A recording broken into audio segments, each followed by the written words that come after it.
Benvenuti a una nuova puntata della TV dei ragazzi. Vediamo il sommario di oggi. Visitiamo e scopriamo insieme il Museo di Trento. Siamo tornati da Chiara, l'amica degli animali, a Cittadella presso la Colombare 20. Il libro della settimana. Il corso di ripresa e montaggio a cura dei ragazzi dell'Irigem. Siamo andati a visitare il Museo delle Scienze Naturali di Trento, linea di inviati. Buongiorno Massimo. Buongiorno, ciao, benvenuti. Grazie. Che cos'è il Museo e come mai questo nome? Il MUSE è il Museo delle Scienze e MUSE è un acronimo, deriva proprio da queste due parole messe assieme. È un museo che si occupa di scienza, ma anche di tecnologia, di sostenibilità e di un modo di relazionarci con l'ambiente. Quindi è un museo, come era quello vecchio di Scienze Naturali di Trento, come quello di Bassano e di tante altre città, che è diventato un museo un po' più grande e cerca di parlare in modo un po' più interattivo alle persone. Quando è stato inaugurato? È stato inaugurato a luglio del 2013, quindi siamo un po' oltre i 3 anni e mezzo di apertura. Sappiamo che il museo è stato progettato dall'architetto di fama internazionale Renzo Piano. Quali sono le caratteristiche scelte nella realizzazione? Dunque, il racconto che abbiamo cercato di sviluppare all'interno del museo è stato costruito da persone interne al museo, quindi da noi mediatori e ricercatori. Però grazie a uno studio grande come quello di Renzo Piano abbiamo cercato di tradurre nella parte architettonica, si direbbe, cioè nel modo in cui abbiamo messo gli oggetti all'interno del museo, una regola un po' diversa. In questo caso la regola è stata chiamata Zero Gravity, che vuol dire gravità zero, ovvero abbiamo cercato di far galleggiare tutti gli oggetti, quindi ci sono poche vetrine appoggiate a terra, pochi tavoli appoggiati a terra e tutto è un po' più leggero, soprattutto nella struttura e poi anche un po' nei contenuti, nel senso che abbiamo cercato di seguire questa regola anche cercando di non mettere troppi testi, troppi schermi con filmati troppo lunghi, quindi cercando di rendere tutto più semplice per il visitatore, che quindi può farsi una passeggiata e speriamo essere coinvolto dai temi che raccontiamo. Il museo è molto grande. Com'è diviso e qual è il percorso espositivo consigliato?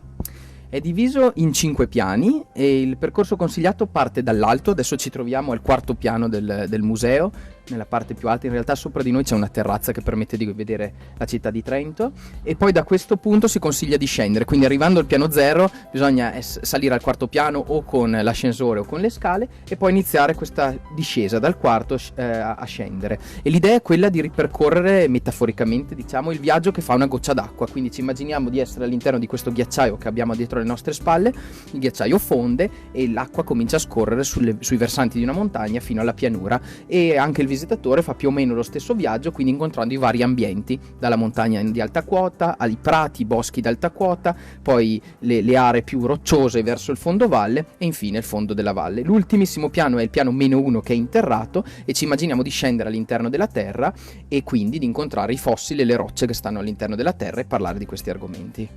Ci sono attività per bambini e ragazzi? Sì, tutto il museo cerca un po' di parlare ai bambini e ai ragazzi tramite molte installazioni interattive, quindi quelle nelle quali si può fare qualcosa, si può toccare qualcosa, che siano oggetti o che siano dei monitor touch con i quali interagire. E poi ci sono delle attività specifiche, sia quelle aperte al pubblico che per le scuole. Ci sono dei laboratori fatti apposta per i ragazzi, che sono anche all'interno di spazi particolari. Uno proprio nel piano qui sotto si occupa di parlare soprattutto di bosco, di foreste, degli animali che li abitano, e agli altri piani invece sono divisi un po' per le tematiche che abbiamo citato prima, quindi come tutti i musei di scienze naturali parliamo delle tematiche relative alla natura, alla geologia. Nella sala d'ingresso abbiamo visto uno scheletro di dinosauro. Ci può raccontare qualcosa? Sì, lo scheletro che avete visto è di un grande dinosauro del Giurassico medio in particolare, viene dagli Stati Uniti, una famosissima formazione rocciosa che si chiama Morrison Formation, nella formazione nella quale sono state trovate il numero più alto di dinosauri che conosciamo. Famosi dinosauri come il Diplodocus, ad esempio, quel dinosauro lungo col collo lungo e la coda lunga, viene da quella formazione, così come tantissimi altri sia carnivori, l'allosauro ad esempio, che erbivori e tanti altri dinosauri e rettili. In particolare in questo momento nella hall del museo rappresenta la mostra temporanea che in questo momento è ospitata qui, che si chiama Estinzioni, e è una mostra che parla della vita del passato e della vita del presente. Dunque abbiamo deciso di iniziarla con un simbolo della vita del passato, il dinosauro. Svolgete anche delle ricerche e degli studi all'interno del museo? Sì, il museo fa tante cose diverse, questo come tanti altri musei, e facciamo divulgazione, mediazione, ovvero queste sale espositive e tutte le attività di conferenze, didattiche che si fanno all'interno dei musei, ma anche attività di conservazione, cioè ci sono tantissimi reperti che non sono visibili al pubblico ma che sono curati all'interno di spazi particolari. Le nostre collezioni sono circa 5 milioni di campioni, e poi si fa un'altra parte che è quella della ricerca, quindi si tenta di capire qualcosa di più dei campioni, degli oggetti che abbiamo all'interno del museo, così come degli spazi che stanno fuori dal museo. Quindi alcuni di noi si occupano di botanica, quindi di studiare i fiori delle nostre Alpi, alcuni altri si occupano di zoologia, di studiare gli animali. Io ad esempio mi occupo di paleontologia, quindi studio le rocce e i fossili delle nostre montagne, soprattutto delle Dolomiti. Venite con noi a scoprire l'habitat degli animali. Ciao ragazzi, oggi vi faremo vedere qualcosa di veramente speciale, la stanza dell'Habitat. Venite a vedere. Ciao Chiara, come vi è venuta l'idea di questa stanza? Avevamo necessità di ampliare il nostro negozio perché, avendo parecchi animali e non avendo molto spazio, abbiamo deciso di aggiungere una nuova stanza grazie allo sfitto del negozio che c'era prima. Quindi abbiamo fatto un'apertura e abbiamo ampliato il negozio facendo una stanza solo per gli animali. Che animali ospita? Ospita, come potete vedere, dei pappagalli, dei rettili quali tartarughe, draghi barbuti, camaleonti, gechi, dei roditori quali conigli, cavie, criceti e quant'altro, e canarini, altri uccellini esotici, e anche dei cani della prateria che avevate visto anche nell'edizione scorsa. Vivono tutti in armonia o capita che litighino tra loro? Essendo collocati tutti in delle teche e in delle voliere, in delle gabbie, è molto difficile che riescano a litigare, però siccome abbiamo ricreato un po' l'ambiente, diciamo, per i pappagalli, visto che sono quelli che necessitano di più di essere liberi, infatti abbiamo messo degli alberi appositi per loro. A volte magari ne tiriamo fuori più di uno alla volta e succede che litighino perché sono di carattere molto giocoso, ma a volte tra di loro si scontrano. Abbiamo visto che c'è anche una nursery, ci racconti qualcosa? Sì, la nursery è nata per l'esigenza che abbiamo noi di allevare dei pappagalli imprintati dall'uomo, cioè da noi, e quindi vengono accolti da cuccioli molto piccoli, quindi anche spiumati, e necessitano di cure particolari, cioè di camere calde con appunto delle incubatrici sarebbero, che mantengono umidità e calore, e vengono imbeccati da noi ogni 8 ore, poi dipende dal tipo e dalla razza, e quindi si aspetta che diventino adulti e saranno poi dei pappagalli cosiddetti allevati a mano, che rimangono spesso e volentieri fuori dalle gabbie, come Sid, che è qui, e sono molto più docili con le persone, quindi non beccano, cercano il contatto umano e sono molto belli da tenere in casa. Grazie per la gentile ospitalità. Dalla stanza degli Habitat è tutto, linea allo studio. Avete mai sentito parlare di Cena con delitto? Andiamo a Cittadella per scoprirne di più. Ciao ragazzi, oggi ci troviamo a Cittadella presso Villa Colombara, dove si trova la famosa stanza No Escape. Durante i weekend ci dedichiamo di più all'intrattenimento e al divertimento con la stanza, l'escape room, l'escape house e giochi di investigazione, quindi per aspiranti detective come i murder party o le cene con delitto. Quale evento consigliereste a un ragazzo della nostra età? Beh, guarda, ad un ragazzo come te consiglierei sicuramente l'escape room, ma se sei coraggioso anche l'escape house di Halloween, quella a tema horror, oppure di carnevale, supereroi e cose del genere. Ringraziamo Carlotta per la sua disponibilità. Da Cittadella è tutto, lì nello studio. Ciao, sono Diletta. Il libro che vi presento è un folletto a righe. L'autore è Maria Pance, la casa editrice PM Junior. Il nostro protagonista è un folletto con il dono di imitare tutti gli altri folletti, quello rosso, quello grigio, quello verde. Il fatto che il folletto stia per compiere 70 anni, cosa che un folletto è come dire 7 anni, e per l'occasione decide di fare un bel viaggio per conoscere se stesso. Il primo incontro avviene in un bosco pieno di altissimi abeti.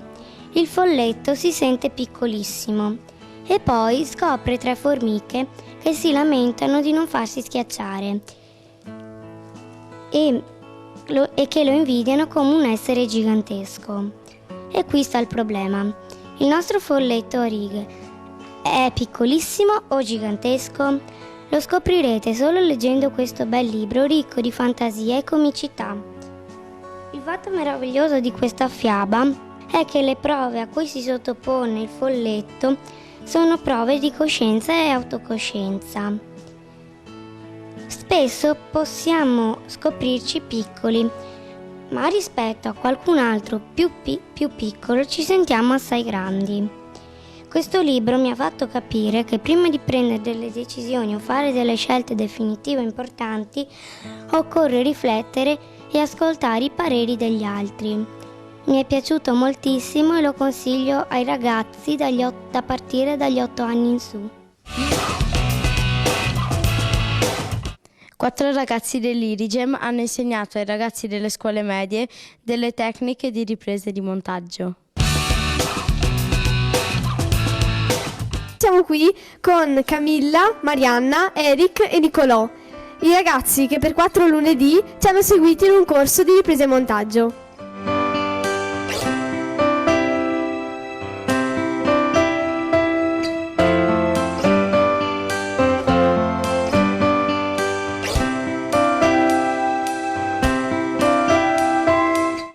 Ciao Camilla, di cosa tratta questo corso? In questi 4 lunedì abbiamo insegnato ai ragazzi le basi della ripresa, quindi le inquadrature, i piani, i campi, le luci, le fonti di luci e le basi del montaggio, quindi come editare un video, l'aggiunta dei titoli, della musica. Che competenze bisogna avere per diventare un insegnante di ripresa e montaggio? Beh, noi abbiamo eseguito un corso triennale presso l'ente di formazione Irigem, quindi siamo ancora studenti. Come mai hai deciso di partecipare a questo corso? Ho deciso di partecipare a questo corso per imparare le basi per un montaggio video. E tu perché hai deciso di partecipare a questo corso? Ho deciso di partecipare in questo corso perché volevo imparare cose nuove, di usare il computer e per migliorare a usare il computer. È stato interessante questo corso? Sì, perché mi ha aiutato a fare montaggi e poi eventualmente condividerli con i miei amici. Anche per oggi è tutto, l'appuntamento è sempre domenica alle 14:30 su Rete Veneta, canale 18 del digitale terrestre. Le puntate si possono rivedere sul sito di Rete Veneta.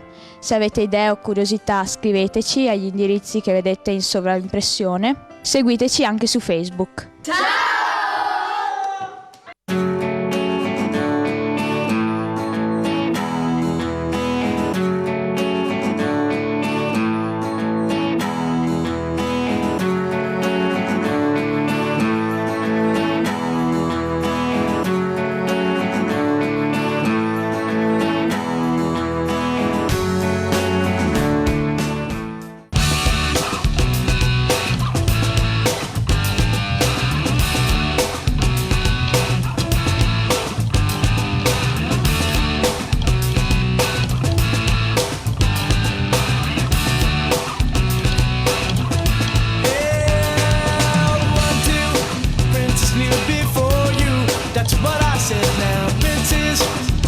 Who adore you, just go ahead now.